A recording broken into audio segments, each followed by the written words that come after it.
раиси нави ноҳияи Исфара аз қабл гирифтани андоз аз корхонаҳо ва соҳибкоронро манъ кард. раҳбарони корхонаҳо ва соҳибкорон дастури Сиҷоуддин Саломзода, иҷрокунандаи вазифаи раиси ноҳияи Исфараро хуш истиқбол карданд.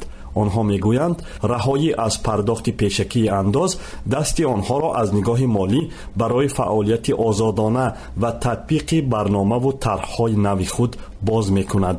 содиқҷон Рустамӣ, сардори корхонаи кимиёи Исфара, ки яке аз андозсупорандагони бузурги ин ноҳия ба шумор меояд, гуфт, дар шароити иқтисоди бозаргонӣ пешпардохти андоз бар нафъи корхонаҳо нест, зеро маблағи онҳоро аз гардиш боз медорад. нахуст Эмомалӣ Раҳмон, раисҷумҳур, дар паёми солонааш ба Маҷлиси олӣ ба пешакӣ нагирифтани андоз аз андозсупорандагон дастур дод ва дар баробари санҷишу тафтишҳои зиёд ба таври ғайриқонунӣ ситонидани пешакии андозро, ки ба рушди иқтисод ва тиҷорати кишвар монеа эҷод мекунад, манъ фармуд. ин дар ҳолест, ки ҳарчанд қонуни андози Тоҷикистон ситонидани пешакии онро иҷозат намедиҳад, маъмурони идораҳои андоз ба дунболи таъсири манфии буҳрони молии Русия ба Тоҷикистон ва мушкил дар иҷрои тарҳи даромади буҷа дар солҳои охир ин усулро ба як кори маъмулии худ табдил додаанд. вале токунун ҳеҷ як аз мақомот эътироф намекарданд, ки андозсупорандагонро ба пешакӣ пардохт кардани он водор мекунанд.